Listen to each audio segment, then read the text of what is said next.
this world is rough, man. Like, uh, I don't want to say that I've experienced a lot of difficult things in my life, but I've experienced enough difficult things in my life to know that if it weren't for Jesus, I'm not exaggerating, I wouldn't be alive today for many different reasons. I may have been killed, I may have taken my own life. These are all things that I look back and say, yeah, like if it weren't for Jesus guiding me, strengthening me, comforting me, being merciful and gracious towards me in my worst of times, I probably wouldn't be here.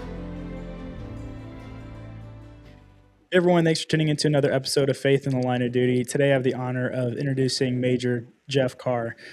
He was in my command, my previous base, and it was a pleasure to be able to work under him. So we're just glad you're here today.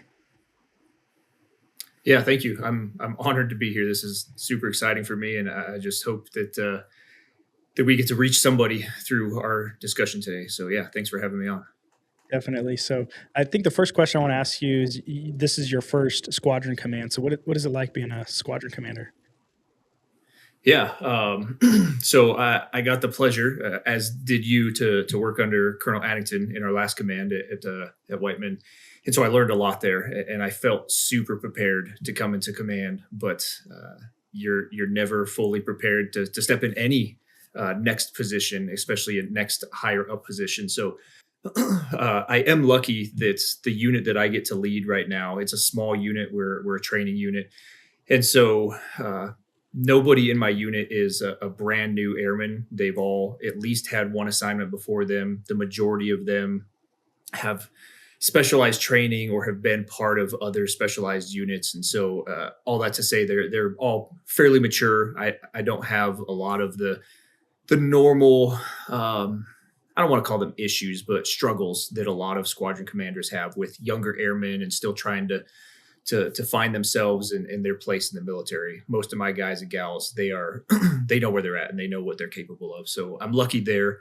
But where it becomes difficult for me and for a lot of squadron commanders is balancing the administrative side of things and the people side of things. Cause I love the people. I want to be out there with them as much as possible, but my doggone computer keeps me in the office way too much. So that balance is just extremely important to keep tabs on and ensure that I'm spending time with the team to encourage them and to motivate them. Not that I'm a motivator, but to give them the things that motivate them so that they can get the mission done.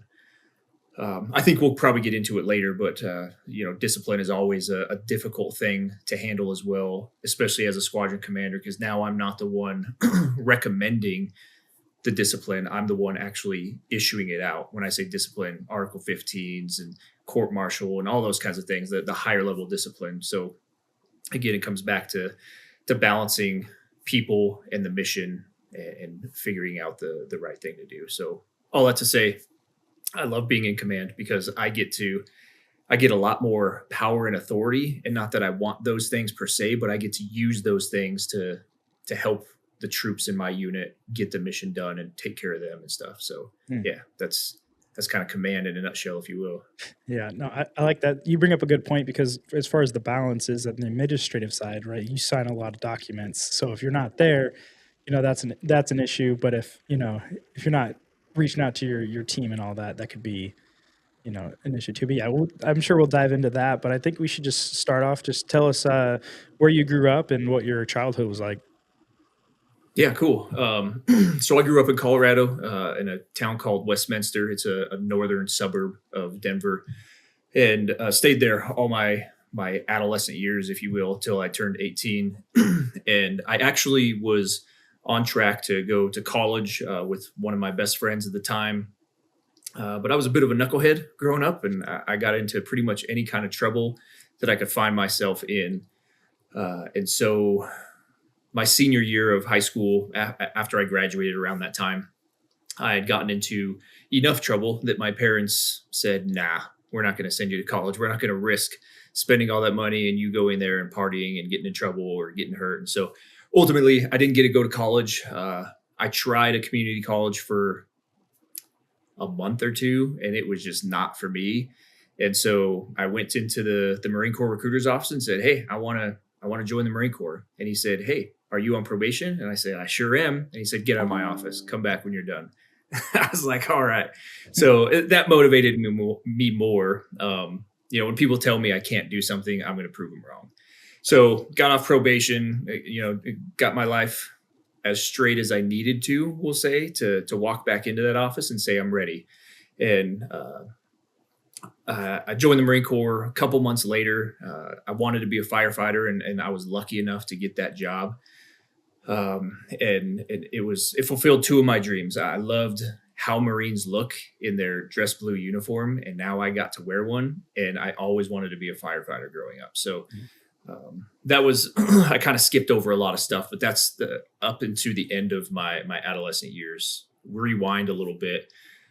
As a kid, growing up in Colorado, as you can imagine, we were always outside hunting, camping. We had a boat for a while, so we did a lot of wakeboarding and tubing, all kinds of outdoor sports. We just loved being outdoors. My dad was always getting us out there and taking us to do things. So that was really cool. I had two older brothers, and so we just did a lot of stuff outside. We'll get into it a little bit later, but in my adolescent years, I was about 10 or so, if I'm remembering correctly. But I was unfortunately exposed to pornography at that time. And so that became a huge part of my life. It really is what my life revolved around after that point. And it's wild to even think, like, how does a 10-year-old, how does their life revolve around pornography? And I don't know, except that it's addictive, and it did. And so that's kind of what growing up through the rest of my adolescence and really into my early 30s, that that controlled my life. Pornography, lust, sex, like all the things that revolve around that was a big part of my life growing up. So I loved what I did. I loved my parents and how they raised me. But that was a difficult part looking back on my life and thinking about the things I went through. And so what was the moment that everything changed for you? Like, when did you decide to give your life to Christ? Yeah. So I was 30, 2018. I was born in 84. So 34, maybe 33, 34, somewhere around there. And that's when, going back to the pornography and lust and all the stuff, it caught up to me in a very unfortunate way. And I laugh. It's not funny, but I laugh because the memory will never go away. I remember the exact spot where I was driving in my vehicle to work one morning. I was in Okinawa driving around the flight line, and I'd done this many times, but prayed to God, like, take this away. Like, I hate this. I hate who I am. I don't like the things that I do. Take it away from me. And I very clearly remember him saying, not in an audible voice, but him putting on me, go tell your wife. And I did laugh. I laughed at God and I said, nope.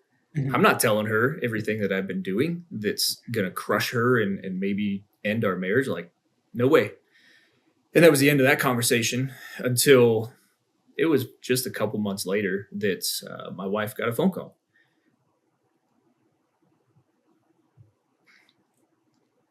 Take your time. And it wasn't for me. She found out all the stuff that I'd been doing. She had known, she had caught me looking at porn probably twice in our whole marriage up to that point. We'd been married for probably about 12 years. So she didn't like it. She knew it was a problem, but she thought that I was addressing it, and I was doing the opposite. I was going in the opposite direction at full speed. And she found out all of it and gave me the ultimatum. She took the girls, left Okinawa, came back to the States and said, if you ever want to see us again, you'll go get help. So I walked into mental health and said, I don't know how you can help me, but these are my problems and I need help. And they did. It was wild. Like the provider that I talked to, prior Marine, This was obviously while I was in the Air Force that this all came down. But he was a prior Marine too. We connected, and he was like, "Yeah, we'll take care of you." And from I can't say from that point on, but that was the starting point of realizing I've never given my life to Christ. I believed in Jesus all my life. I grew up in church. Um, I kind of prayed. I think I went to Bible studies. I did all the things that church people do, right? But I didn't give my life to Christ. I was in full control of everything because I didn't want to give up all those things that I loved so much. So that was the point, watching my wife and children go away, that I realized, probably still pretty selfishly, if I want them back, I need to give my life to Christ. And that started the journey that was 8 years ago, where I'm at now. And I believe Christ has my full life. I'm still far from perfect. I'm a messed up dude, but he has all of me now instead of just the nice pieces I want to show off in church. Yeah. And so whenever you decided to make that change, was it like immediate relief, or how did that look? Because I think when people give their life to Christ, sometimes they don't see immediate, relief, or, the situation they're still in, it continues that way. So what was it like for you? Yeah, that's a good question. No, there was no immediate relief. There was a lot more pain. Like when I say a lot, I had been doing some dumb things. Okay, so I deserved the pain, and that kind of sounds, pretty harsh, but I did. But more realistically, I needed to go through that pain. So as soon as I it was placed upon me, like, give it up, give this to Christ. I didn't have to, but my wife convinced me pretty quickly to go in and talk to all the elders in the church that we were attending about my problem. And boy, that was not easy. Yeah, Talking to a that bunch of takes other some dudes strength. who were Yeah. strong in their faith. Yeah, it was a hard conversation, but they all loved me through it. I wasn't kicked out of the church. I didn't feel judged by most of them. There's a couple guys that have, their own opinions, and rightfully so. But most of the team loved me and encouraged me and grew me through that, which was incredible. But it was painful. Jenna came back with the girls, but that was not easy. Like, there was pain for years, and still to this day, we both get triggered by certain things. Like, the pain doesn't completely go away, but the best part of it all is that the pain's not mine to bear anymore, even though I still do sometimes. Like, I'm a broken human, and I think I can take it on, and I get upset and hurt. And then I realize after a period of time to give it up to God. Like, this pain, God allowed me to go through to bring me to where I'm at today. So, yeah. Well, thank you so much. It takes a lot of strength to be able to share that and your story and all that. So from the bottom of my heart, I really do appreciate you sharing that. Yeah, of course. So I'm trying to think about how to phrase this next question. But for me, I have almost a 1-year-old son, and something that I think about is pornography and how easy it is for kids to get a hold of that. So what would you say is your advice on, how to prevent, your kids from ever getting into that? Yeah. So I'm pretty sure it was after Jenna and I had done all the things I'd done, and it came out, and Jenna and I were working through it together. I think it was after that our oldest daughter, she was like first or second grade maybe, and she was exposed to porn, but it wasn't mine. It was a kid at school. And we were beside ourselves, like a 1 year, or not a 1 year, a first grader, second grader, whatever grade she was in. How could this happen? And so we had to like jumpstart and quickly get in and not do recovery work, but start teaching her, like, okay, that's what this is, and it's not good. And so there's I guess many ways to approach it, but if your child, and not necessarily your child, but anybody who's listening, if your child's already been exposed to it, you've got to have the conversation because they're talking to somebody about it, or they're looking it up on the internet to get their answers. But they're going to get much better answers from loving, Christ-fearing parents. So that's my best advice. If your kid already has possibly been exposed to it, to protect them from it. Gosh, this world's full of it. Honestly, like it's everywhere, and we could classify lots of different things as porn. But if we're talking like real porn, like what everybody tends to understand porn to be, uh, it starts with those conversations and education with your kids when they're pretty young. But even more so, it starts with uh,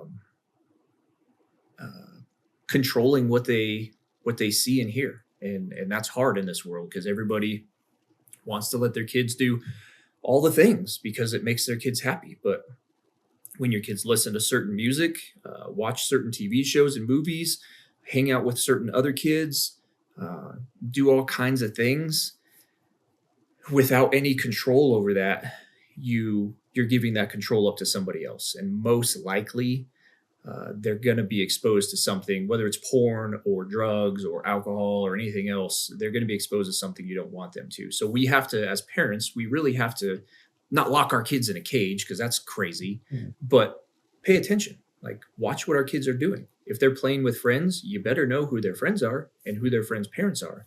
And if your kids go to their house, you better be very careful and really trust those people. Or maybe until they're a certain age, they only play at your house or at the playground, or when you're around, stuff like that. So it feels and seems controlling, but my goodness, like if you're not controlling what's going on around your children, somebody else is. So I would say take the control. Right.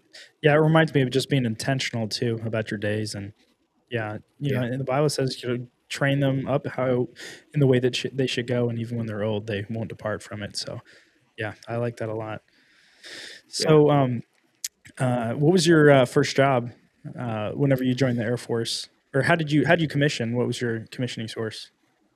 Yeah. So because I was prior enlisted, I actually had a break in service. So I got out of the Marine Corps, and I was out for 7 years, and I was a civilian. Did a lot of, maybe not a lot, but I did some different things. Ultimately, some fire stuff because that's what I did in the Marine Corps, and then it kind of progressed into security stuff. And because of that, and then when I joined the Air Force, I commissioned as an officer. The security piece and the fact that I openly said I'm willing to do any job where I can work around lots of people. And what do you think they said? Security forces, We got right? the job for Which is you. awesome, and I love it. Yeah. So I got the job that I wanted because I wanted to work with lots of people.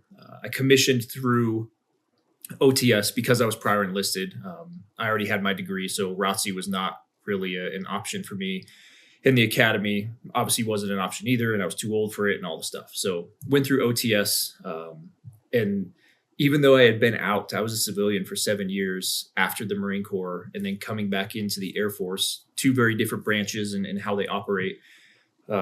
It still messed with me going through OTS because I was so stuck in like, this is not how we do things in the Marine Corps, but it is how the Air Force does things. Mm-hmm. And that was my biggest struggle in OTS. Like it was, I don't want to say it was easy, but it was easy enough. Like, had I just gotten over the mental struggle of, dude, this isn't the Marine Corps, it's the Air Force, I would have had a blast. But I was always stuck in my own head, like, well, this is wrong. They shouldn't be doing it like this. And so I was just still not quite grown up yet to realize the difference.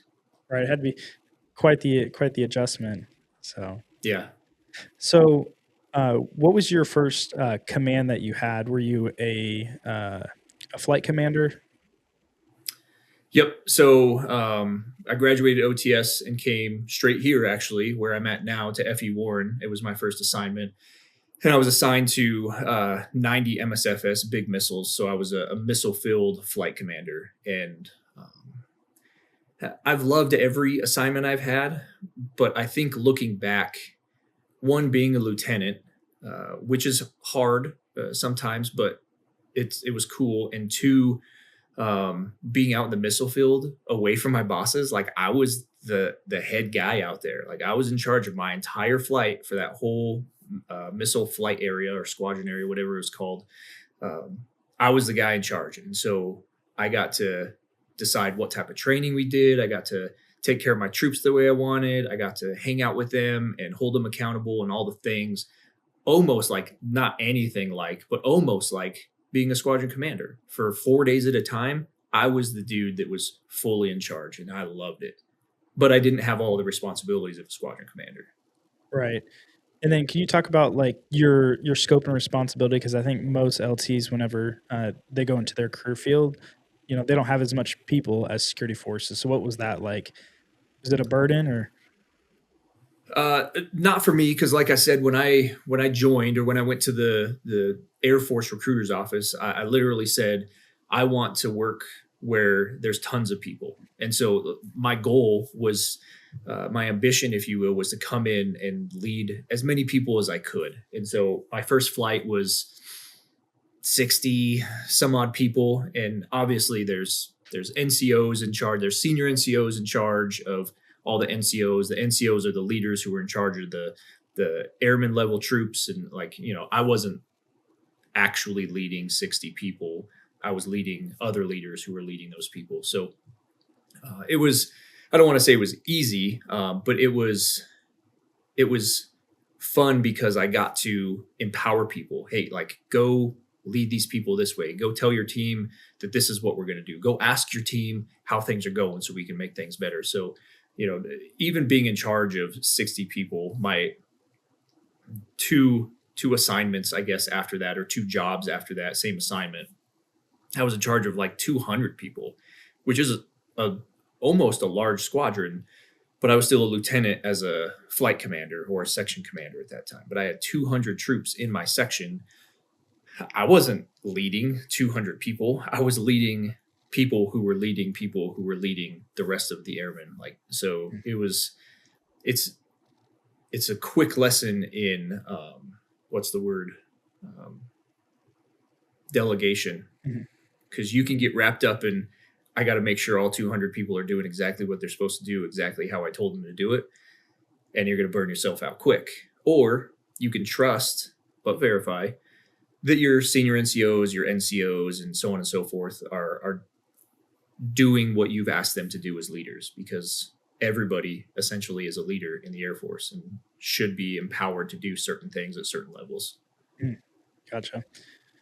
So as we wrap up your time at FE Warren, what was your most memorable point? Man, I'd probably going back to the missile field. I loved it out there. Like, it was job wise, mission wise, like that was cool and that was fun because we had a good time out there. I'm sure people have heard the stories that, you go to the missile field, you sit on a couch and you play video games. And I joke about it nowadays too, because it does happen. But you can also go out to the missile field and do training, drive vehicles around, and become familiar with your flight area. So in case something goes off, what roads to take and what landmarks are there and where you can, get high ground and all that kind of stuff. You can do training exercises. So those are the things that we did out there. I kept myself and my team busy, and not everybody appreciated that. But it kept us mission ready, and it kept us from getting stagnant and not enjoying the job and maybe even forgetting why we were out there in the first place. So I think that was probably the most memorable part. But what comes with that, my wife and I were already married. We were, a little older because I was prior enlisted and had been out for a little while too. We had 2 kids. And so being away from my kids for 4 days at a time and only being home for 3 or 4-ish days in between each tour was difficult sometimes. Jenna was and still is amazing at raising our kids. And so it was on me to come back and learn how to reintegrate from my youngest daughter not being able to even roll over because she had just been born when I joined the Air Force, to I'm coming home and changing her and she rolls off the changing table and thuds on the floor. That was a scary moment. Right. Kids are resilient and she's just fine now. But yeah, like learning what's gone on in the last 4 days and how can I reintegrate myself into my family versus making them accommodate me because I've been out in the field. Wow, that must have been tough. What are some stuff that you did as you know, because you move a lot, there's a lot of stuff that comes with being a military kid. So, what are some stuff that you do with your kids or for your kids that kind of help military members? Yeah, so when they were younger, it was a lot easier, and there's a lot more things on base and around base that you can do. There's all the like fun activities that the youth center might do, or the outdoor rec might do, or just any entity on base might put something together. And obviously, like all the holidays, there's parades, and there's the fire department usually does something cool where the kids can come and play in the fire truck and learn fire safety and get some candy. And so there's all these cool things that younger kids, probably 10 and under, get to do, and it's really cool. Here at FE Warren, we have this place called Adventure Park, and there's lots of cool stuff for the younger kids, and even some cool stuff for the older kids. But when kids get older, they're too cool for all that. So young kids, it's pretty easy. You anytime you move, everybody else has probably moved too, and so the kids are hungry to connect, and they just go out, let them go play on base. Like, it's a pretty safe place for the most part to be on base, because we're gated and we know most everybody that's roaming around. So we could just let the kids go and play at the park, and maybe go check on them every 30 minutes or so, or whatever you're comfortable with. And they're good to go. Like, that's great. My oldest is 15 now. And so as kids get older in the military, there's fewer and fewer of them. And it requires more and more work for the parents to help them find those connections. For us, youth group, obviously at church, we homeschool. So co-ops where other homeschoolers can come together a couple times a week, or one day a week, or whatever the schedule is. Lots of schools across the United States allow homeschoolers to join the school for like elective courses or stuff like that. So letting them connect with kids that way, but finding creative ways to keep them connected. Because as soon as they're not connected, they're connected to their phone. And both of my daughters have cell phones now, but they're very limited in what they can do, because they can walk outside and go find a friend instead of trying to text them on the phone. So Right. I mean, that's so important. How did you guys get to the decision of homeschooling rather than public school? yeah, that's a good question. I'll have to hold some of my thoughts and opinions to myself, because I don't want to out any specific base or school system. But at a point in our children's lives and in our faith journey too, we realized that they just weren't getting the education we wanted them to get in the school system. We also realized that when you and I were younger, most of our teachers probably like really cared, and they did it because they wanted to be around kids and help kids, and not all of them, but a lot more than today. And today there's still some amazing teachers out there, but they're getting outnumbered by people who are more so just doing it as a job. And when you do a job that you're not invested in, and you're surrounded by kids who are going to make you angry all day, you might end up doing things that you shouldn't to kids. And so we saw too much of that going on in the school system, some of it even directed at our children. And so we said, no more. Like, we want to be, like I was talking about it before, we want to be in control of that.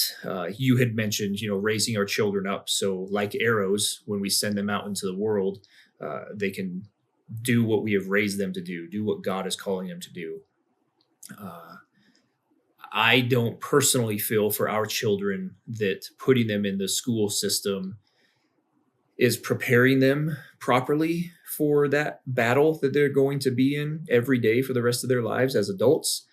Just like in the military, they don't send us straight to war. We go to boot camp first. We go to tech school. After that, if we deploy, we go to some sort of deployment prep training. And then we get constant, nearly every day, refresher training on how we need to prepare and be ready for war, instead of sending us straight to war. And as dramatic as that sounds, I feel like in a lot of school environments, we would be sending our kids straight into battle. and they're not prepared for what they would be battling in school. So we're trying to prepare them ourselves through homeschool. Jenna was a teacher anyways, and so they're homeschooled, but they have a very set schedule. It's like going to school, and they get a great education, but they also get what we want them to get. Mm. Yeah, and I was just having a conversation with a buddy, and we were just talking about, the role of a mother in a home, and how crucial and how important that is. Sometimes it's Yeah. looked down upon if as being a stay-at-home mom, but man, they're sitting there raising the kids. That it's just amazing what they can do, and something that I surely couldn't do.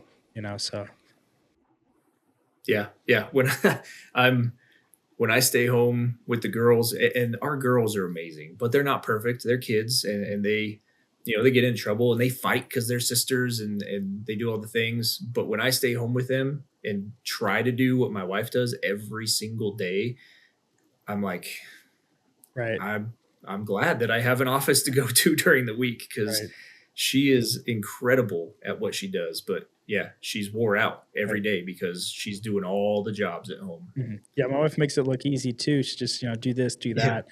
that. Most of it works too. So yeah, that's awesome. So, what would you say would be one piece of advice you would give for parents, just in general?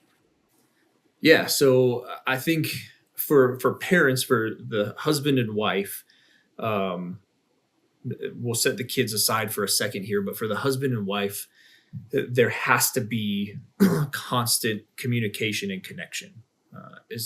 As soon as it starts to feel like two ships passing in the night, or whatever analogy you want to use, uh, you're losing the battle already, and Satan is winning the battle because he seeks to kill, steal, and destroy. And what does he want to do first? The one thing that represents the marriage between us and Jesus Christ, a marriage between a man and a woman. So he wants to destroy that and tear it apart. And the easiest way to do that is to cut us off from each other. Stop talking. You're too busy for her, and she's too busy for you. She's got the kids, you got the job. You get home, you're both exhausted. And so you just stop talking. Husband and wife, we have to set aside time. Maybe it's pillow talk before you both go to bed if your schedules align. If it's not, then maybe once a week it's a lunch date or a dinner date or whatever. But we have to make that time to communicate how I'm feeling, how you're feeling, what can I do to help you, and what can you do to help me, and then just to enjoy each other like you used to do when you were dating, Mhm. because those were the best times in your relationship, most likely, and we can still have those times, but it takes a little more work when we're surrounded by work and kids and school and all the stuff. Right, and I think you brought up a good point because it's very easy just to say, "Hey, we're just gonna hang out, let's watch some TV and then just go to bed." But I've noticed that whenever Right. I've been intentional about taking the time to actually go on a date, it's definitely refreshing, and it definitely helps our relationships. Yeah, I love all the advice that you gave. I appreciate it. And let me bring the kids back in real quick. The kids need to be a part of it sometimes too. Like, we need our individual time together, parents do, but kids also need to see that their parents are connecting. So go on family dates and let the kids see how much you love Mm. each other. My girls, I think they probably get sick of my wife and I, kissing each other and having fun and being silly. And we don't do anything inappropriate in front of the kids, but they see how much we love each other and how silly we can be together. And I pray, but I'm pretty confident that they see that, and that's what they're going to look for in their future relationships. Is Mhm. it's not just serious business all the time. It's fun to live life together. Wow, I like that a lot. Yeah, so for your time at Whiteman, can you kind of tell us a little bit about what that was like? Maybe give us like a high point and a low point for your time there. Yeah. So I was the deputy commander there, if you will. I guess that wasn't my actual title, but that was essentially what I was doing. I was the second in command of the unit. I was the director of operations. And I was the OPSO before that, which was in charge of all the operations. They sound very similar because they are, and we just make up titles to put people in different places. But ultimately, I was learning. Even though I wasn't a lieutenant anymore, that was still learning time for me. I was learning so much from my boss, Colonel Addington, how to run a squadron, how to communicate with other leaders, how to take care of the troops, how to balance work and life, how to take care of yourself physically and mentally, like all the things. I was learning a lot, and at the same time, I was doing my job as effectively as I could to lead the operations and to manage, oversee the operations. But I would say the high point there was. I think just learning, like I said, like it was such a great time for me to not figure out, but be taught and absorb what it looks like to be a good squadron commander. And I'm not trying to like brag on Colonel Addington too much. Everybody who knows him knows he's awesome anyways. But I was so lucky to be in that seat and get to watch a unit of 550 defenders and how one person, like I said before, it's not just one person, but how that one person can lead that unit to success, even through some of the hardest times. We had lots of airmen who were having many different struggles, airmen who were doing crazy airman things like we all probably did when we were young in our careers. We had emergency incidents on base and around base and like all these things, and how do you lead through that? And I got a front row seat of this is what it looks like to lead effectively. And so that was probably my like favorite piece about being there. I'll say my second favorite piece was the other people I got to work with, yourself included, and all of the amazing leaders, Chief Long and all the guys and gals that I got to work with in both positions, the OPSO and the DO position, was just, I learned from everybody, and not from people that outranked me, from everybody. Like all the people that I worked with, down to the young, even brand new airmen that were out on post and we're talking through things, and they're telling me, how they grew up and maybe how we could do things different, or how they like certain things. And like I constantly was learning there from the entire team. And it felt like this close knit family, the entire unit, but especially the people I got to see every day. So that was the high of Whiteman. I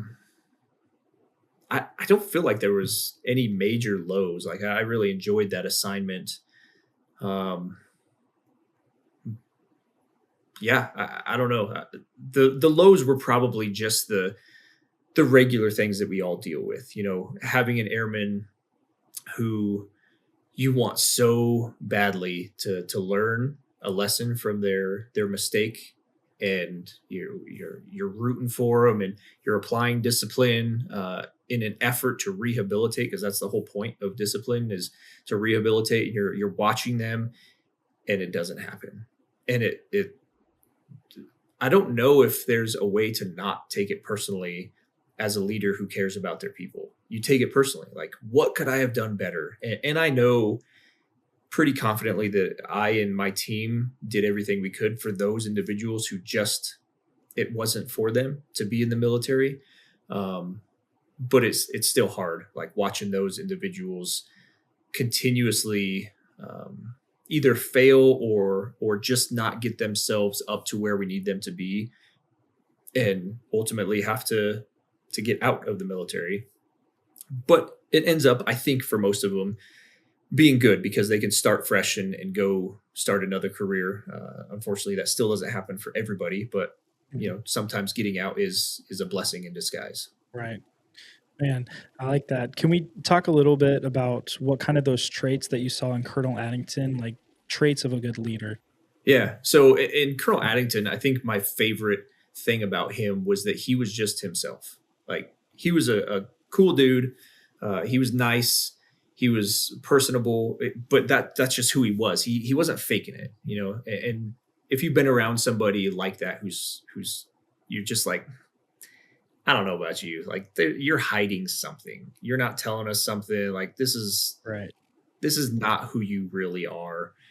That wasn't him. Like we knew who he was in a great way, and his family came around, and like he was a genuine guy who loved his job and loved the people and loved his family. That was my favorite thing about him. But he under pressure, like you wouldn't even know he's under pressure. I got to watch him, like I said, up close and personal in some of the most difficult situations. And that dude was never sweating. Like he just handled pressure so well. And what that did for the rest of us, the entire unit, 550 defenders, is that instilled confidence in him, but also our confidence in ourselves. Mhm. This guy, this commander who's in charge of 550 people is not sweating over some pretty crazy things. So we know that we're still okay. We have to work hard to get through this, but we know that we're okay because he trusts us and he's not worried. He might have been worried on the inside, but he didn't show it. So I think those are some of the better characteristics of a leader. It boils down to, like I said, just being genuine to yourself and caring for the people around you. And then, yeah, just not overreacting, really underreacting to every situation until you have all the facts and know how to properly react. Right. And I think that if you're on the other side of that too, and where you're not calm and there are knee-jerk reactions, I think it's probably even twice as devastating, in that regard. So, Yeah, for sure. what are some teaching moments that you had in your career? Yeah, so I think probably the most teachable moment I had was during that transition, 2018. So before that, I was still pretty wild. Yeah, I was married. I had kids. We'd been married for at that point like 12 years or something. 2018. Yeah, I don't know. It was somewhere around 12 years, and I was still like partying with the boys. I was in Dagger, so it was a small unit there. Like I had 12 or 15 people in my section or flight, if you will, in a special operations group. So they were all flyers, and then it was us defenders, and we were embedded with them. So it was basically, you defenders go do your defender thing. We'll call you when we need you.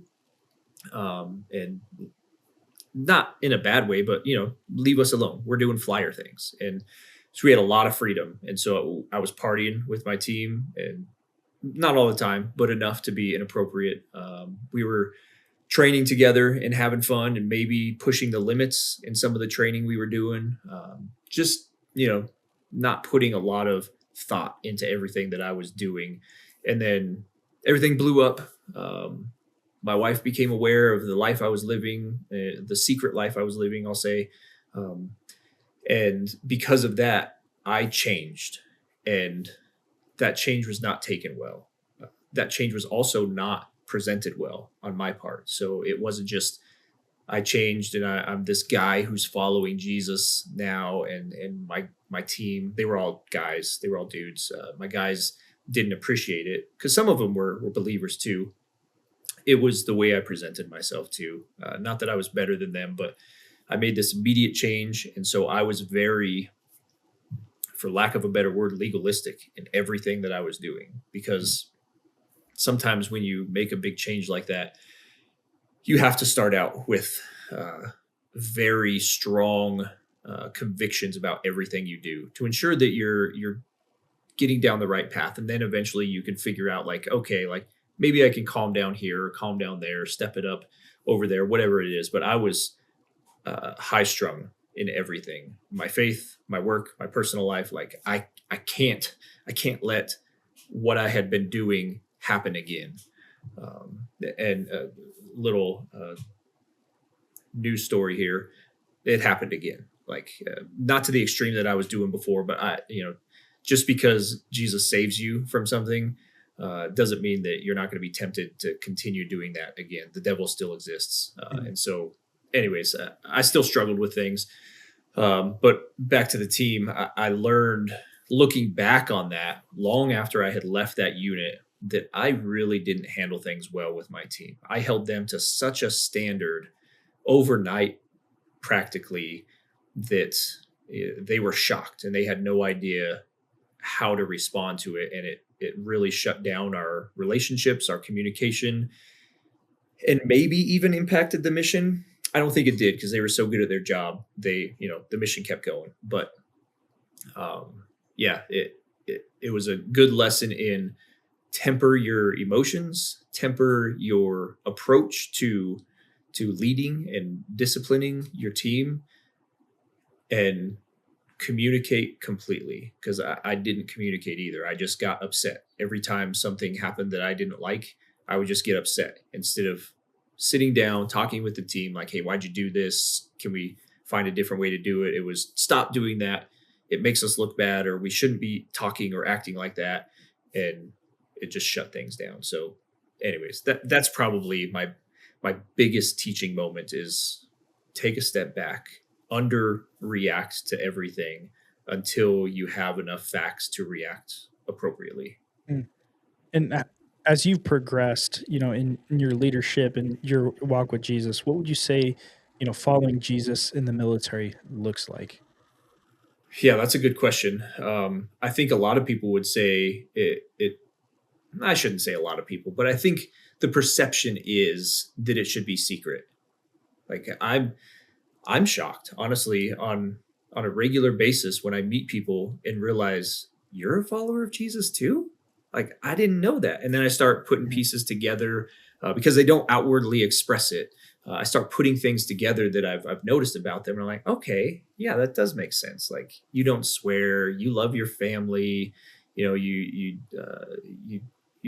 act different than what normal society might act. I get it. But I think where we're falling short, the body of Christ in the military as a whole, is falling short, is we don't walk around proclaiming Jesus enough. Like, I have this sweatshirt on it. My daughter gave it to me. It's actually a cool sweatshirt. It says Jesus has your back. I love it. He's fish hooking the devil, because we joke about we're going to take the devil out, man.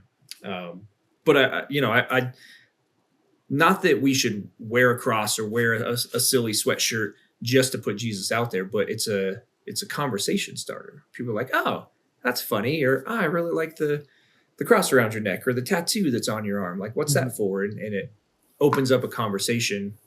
The more we proclaim Jesus in the military, the more he's going to be known, because I think the military as a whole is a very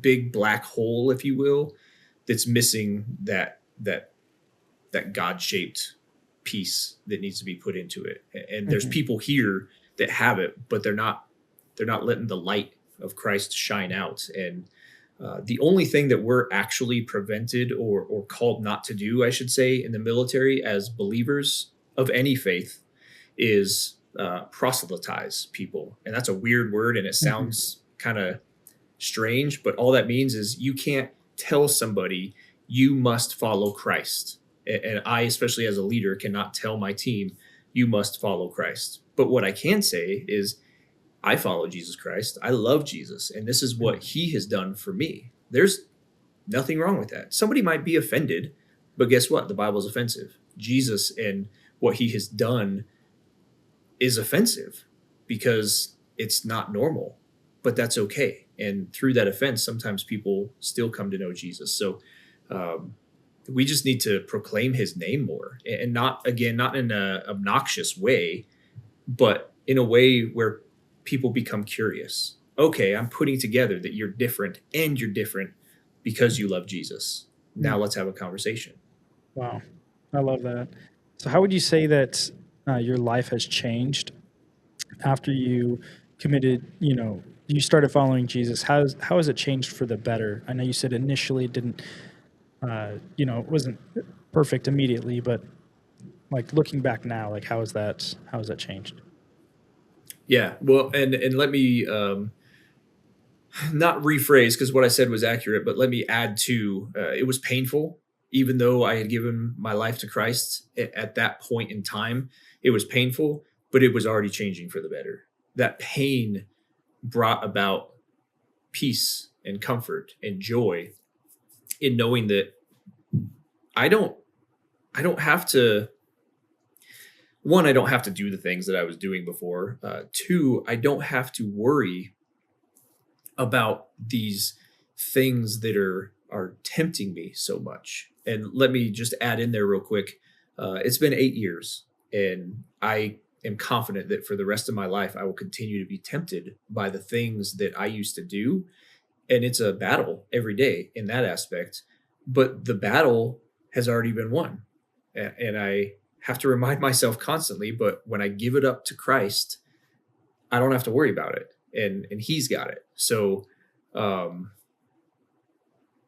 the change that has occurred and how my life has gotten better is in every way my life has gotten better. And it continues to get better because he reveals more things to me. It wasn't 2018.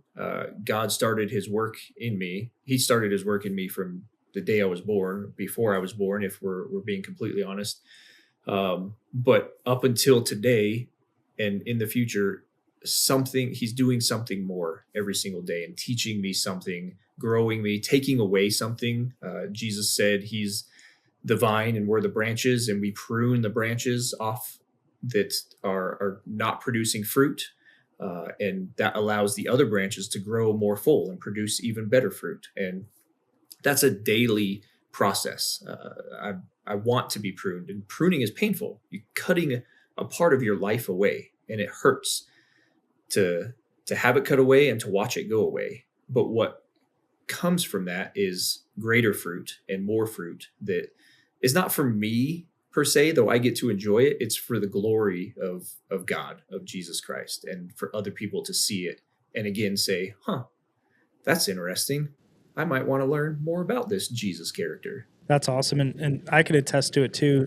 When you talk about your story and, how you were after, as a teenager, for me to hear that, it's kind of shocking because, whenever I knew you, you were a believer, and there was something just about you that was like this, he's different, professional, just the way that he cares about people. I was seeing all these data points, and I thought to myself, I think he's a believer before, I really got to know you and we started going to the same church and all that. So yeah, kind of everything you're talking about, I know you've been, living out, and I do appreciate that part. I think what I kind of want to talk about a little bit is just how important community is, especially when you first give your life to Christ. So can you talk about that a little bit? Yeah, for sure.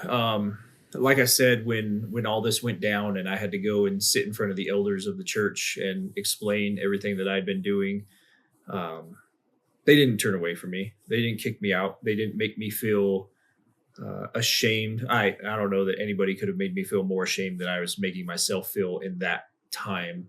And I still feel it sometimes, which is normal. But what they did was pull me in, and they said, "We got you." And one of the elders specifically, he said, "We're just going to meet every single week and we're going to talk through this." And so we ended up doing like a lunch thing, me and him and a couple other guys who we all kind of had similar struggles to some degree.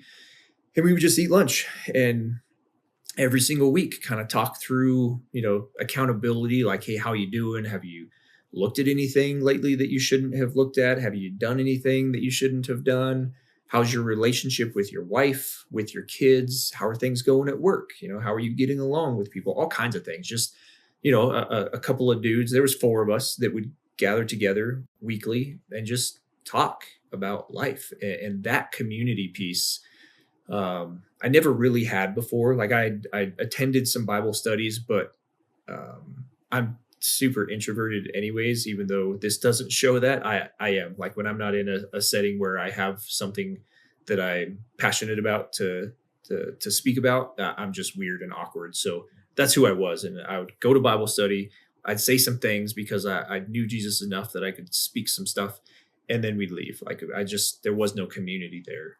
So as soon as I got to meet with those guys and talk through it, I was like, yep, this is what I've been missing all my life. And so I've built upon that for myself, and what it's allowed me to do is also bring other men in. So pretty much every assignment we've had and church we've gone to, there's usually like a men's group or some sort of small group that we get to build community with.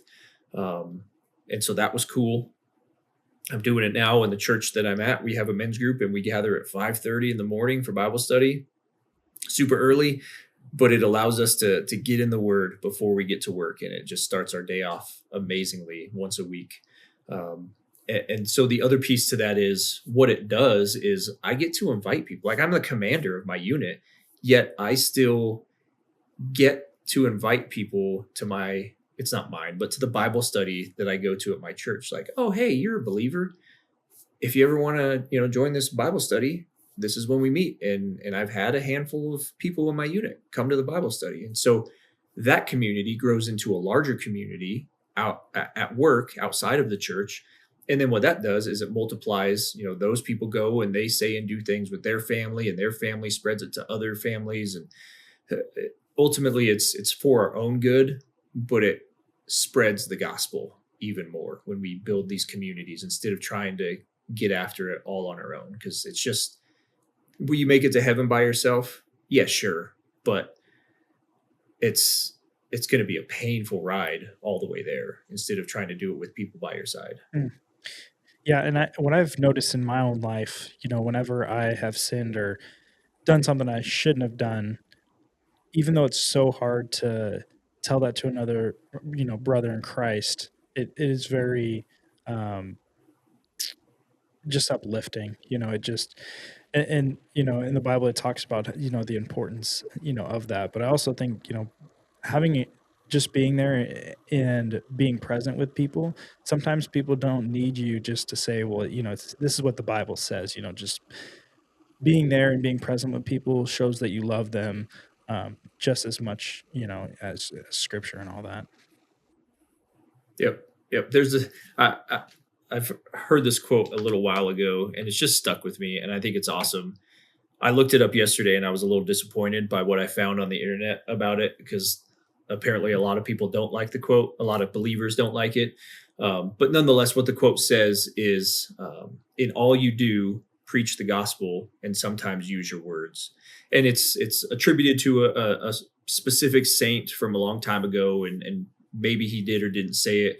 Doesn't really matter. But people sometimes dig into it a little too much, and they want to pick things apart, and like, whatever, that's fine. You can do that. But the point of this quote is that, like you said, we don't have to, like, I don't have to approach somebody and say, hey, what, can I talk to you about Jesus? That works sometimes, but typically it doesn't. Like, I don't know you, you don't know me.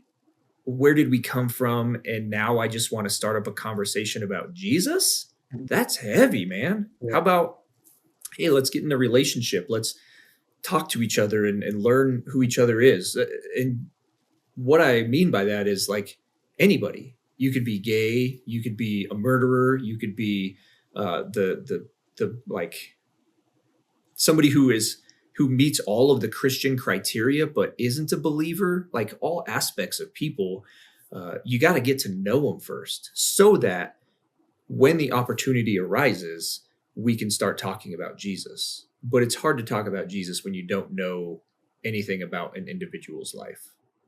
Right. It kind of reminds me of, like door-to-door salesmen, right? Like, they come up to your door, you automatically, you're like, Yeah. I'm good. Hit the road, buddy. Right. So, yeah. So I think I want to dive into just a little bit. I know you talked about it a little bit, but what is your approach whenever you're trying to administer discipline as a squadron commander? I'm sure there's many things that hit your desk, but what's like a roadmap of how you address each situation?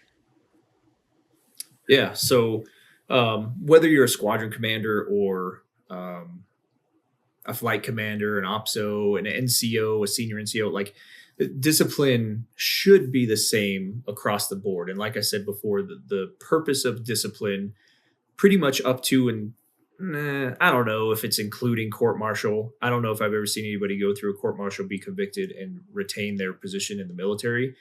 So we'll say below court martial, Article 15, and everything else below that. The intended purpose is to rehabilitate that individual, and that means to teach them a lesson, maybe apply some punishment in an effort to get them back on the right track and make them an even better, stronger, wiser, more capable airman or Marine, sailor, soldier, whatever branch you're in, doesn't matter. Or if we're talking first responders, police officer, firefighter, EMT, like all the things. Like if we have to apply discipline, it's not because we want you gone, because that's called firing. We will fire you because you're no longer capable of doing this job. But discipline says we believe you're still capable, and we want to ensure that you're the most capable possible. So with that mindset, when we apply discipline, it has to be for the benefit of the person receiving discipline. How am I best going to get this person to learn from this and grow from this? For the mission, how am I going to ensure that the mission doesn't fail? And more importantly, because we almost never let the mission fail, how am I going to make the mission more successful with the help of this person? And then how is this going to impact the unit is the third priority, I would say. And that's certainly the bottom priority, because the unit doesn't always have to be a part of it, but it should be a thought in the process. If we can do that, we think about the person and that they are a person, not just a title or a name, but an actual person. What's going on with this person? Why did they do this? Like, they got stuff going on at home. Is their wife or husband leaving them? Are their kids acting wild in school? Are there medical issues? Did their grandma just die? Like, there's so many reasons why. And I say reasons, they're not excuses, but there are reasons why people act and do the things they do. If we can figure that out, then we can really apply discipline in a much more effective way, in a loving way. Love includes discipline. And if we love these individuals to the point that we're helping them work through their struggles while also helping them become better at who they are and what they do, then everybody wins, including the unit and the Air Force. Wow. Yeah, I like that a lot. So for, going through OTS and being an OTS instructor, what would be your biggest piece of advice for me as I start going to OTS here in the next couple months? Yeah, so OTS is fun, honestly. Like it's definitely not boot camp or BMT in the Air Force, but whatever branch you're going through, it's not boot camp. I can't speak for the other branches, commissioning sources, and how those go. OCS and whatever, all the other ones. But for the Air Force, my knowledge is slightly dated now, but I don't think to the point that it's not valid. It's a good time because you get to mix in with other people who are probably most in your same situation, like same stage of life. OTS is typically not our young, like fresh out of college people, and certainly obviously not fresh out of high school, because you have to have a degree to go through OTS. So more mature, but mostly they're prior enlisted people or medical, legal, and chaplains who are going through, and they all go through together. I think that's still the makeup of OTS. And so you all you have these similar life stories. You grow together, you learn from each other, and you take care of each other for that 8 or 9 weeks, however long it is. And then for me, it was, like I said, it was kind of a mind game. I think even for prior enlisted Air Force members who don't have a break in service, it can still be a mind game, because you have so much knowledge and skill and ability as an NCO, sometimes even senior NCOs who go through OTS, that it's hard to make that shift. And it's a distinct shift. You're no longer a senior NCO or an NCO or even an airman, like airman by rank. You are now an officer, and you have to think differently. You have to do things differently. And your prior enlisted experience is certainly going to shape, and it should shape how you do that. But everybody has to make that mental shift. And if you don't, it's going to be miserable because you're going to think everything's stupid, because the way officers do things compared to the way enlisted do things is stupid. It really is. Like, I still to this day can't stand half the stuff I have to do as an officer, but it's for a purpose. We're different for a reason. So as soon as you make that shift, if you can make it the day you enter OTS, like, all right, I'm an officer now, and I'm going to do the things that they're teaching me, that other officers who have experience are teaching me to do. I hate to say it's a cakewalk, because it's not. There's exams you have to pass and PT that you have to do, like whatever, like especially as a defender, your PT is in OTS is not a big deal, but you'll do some ruck marches and some running and some other stuff. But like none of that's really that difficult. And there's lots of resources in there to help if it becomes difficult. It's just that mental shift, I think, is the most important piece. I appreciate all that. Yeah, I'm definitely excited to go. So one of the questions from one of our listeners that wanted to ask, I was just gonna ask you this one. So, how do you mitigate getting emotionally charged when you are emotionally invested? This can pertain to life in general, parenting, being a leader, NCO, CGO, when shaping the younger generation. Yeah, that's a good question, especially for our audience, right? For military and first responders. I think the majority of us, or at least a good chunk of us, tend to push our emotions to the side, especially the dudes. Ladies are a lot better at that in general, of feeling their emotions and expressing their emotions. But us dudes, man, we we suck at it sometimes. And so that doesn't mean they don't come out. It means it typically comes out in anger or sarcasm, or both. But when we learn that we have all these other emotions going on inside of us and they're leading us to do things, sometimes they end up controlling us and making us do things that we shouldn't do. When we realize that, we then get to take back control of those emotions. So being an emotional person is a really good thing, because our emotions guide us, and they should, but our emotions don't dictate and control us. They shouldn't. And so when I feel an emotion, when I'm talking to a troop per se, or if I'm out on the road and I'm about to confront, an individual for whatever thing, or I'm rolling up on an accident and I'm about to provide medical care to somebody, whatever the case may be, my emotions should help me in what I'm about to do. Am I scared? Okay, good. Like maybe I should check the scene 3 times instead of twice. Am I excited? Why? Like, I need to calm down so that I can approach the situation appropriately. Like, all these things that are happening inside of us, we can't ignore and push to the side. We need to address them, sometimes very quickly, and say, okay, this is what I'm feeling. Here's how I'm going to react. Instead of, this is what I'm feeling, I'm going to sprint into the scene and, start doing things where I might get myself or others hurt. Or say something to this airman that's sitting in front of me, about to receive some discipline, probably standing in front of me, that maybe I shouldn't say.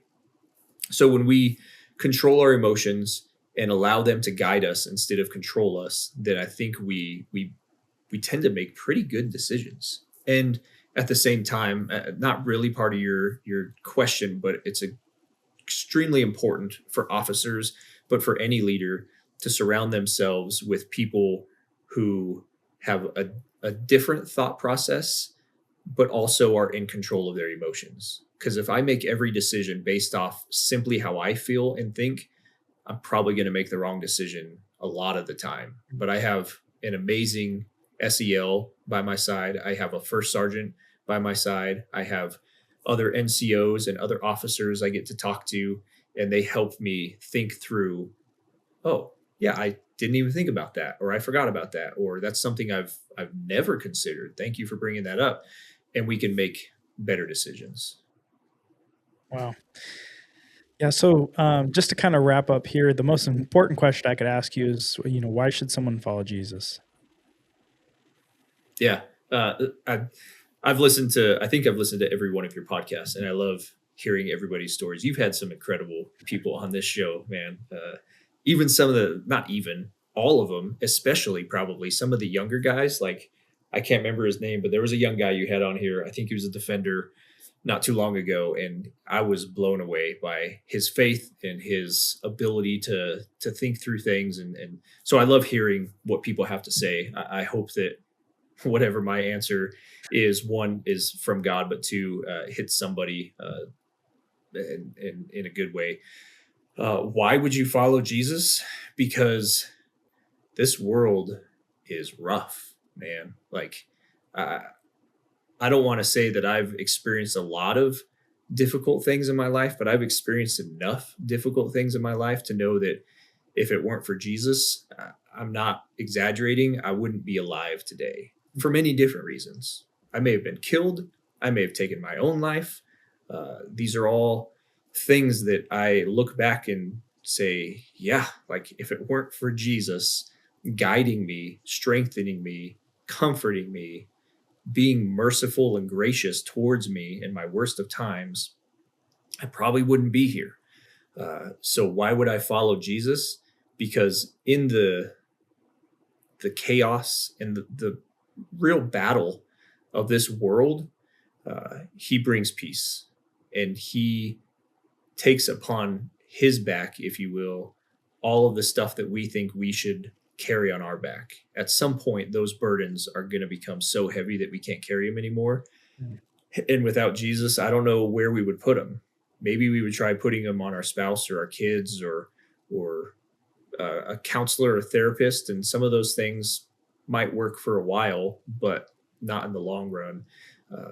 And what comes of it is an incredible relationship with a power, a man, Jesus Christ, a God, an entity, a deity that can't be taken away. Like, that's the one thing that nobody can take away from me is my faith in Christ. Put me in jail, take my life, beat me, call me names. Like, I don't want any of those things to happen. But in all of those situations, I know 100% that I've got Christ in me and with me. And that's what keeps me going every day, because this world is wild and I wouldn't be able to do it. I think a lot of people wouldn't be able to do it without Christ. Nobody is able to do it without Christ, but we have so many other idols that we can turn to that they keep us so busy that we forget about Christ. Turn away from those idols, realize that those are cool things, but they don't have to be an idol. They're a gift from God. And then thank God for them and give your life to him and allow him to make those things gifts that you can use for your benefit and for the benefit of others around you. Wow. I don't have words. That's such a great response. Well, like I said, I really appreciate you coming on the show, and just all the stuff that you shared was very beneficial. So I really do appreciate it from the bottom of my heart. Yeah, man. I'm glad that I got to do this. This is really cool. So like we said, I hope that there's somebody out there listening that whatever we said today maybe hit them in a way that they realize they need Jesus, or they need to restore their relationship with Jesus, or even restore their relationship with somebody here on earth together through Jesus. But I mean, that's the whole point of all of this. So I appreciate you and what you're doing through this podcast. It's cool stuff. Thank you. I appreciate it. Thanks again for listening to another episode of Faith in the Line of Duty. If you're a first responder or in the military and have a story you'd like to share, email me at faithinthelineofduty@gmail.com. You could be a guest on a future episode. To continue the conversation, visit my Facebook and Instagram page. Thanks again for tuning in, and join me next time for another encouraging story of faith in the line of duty.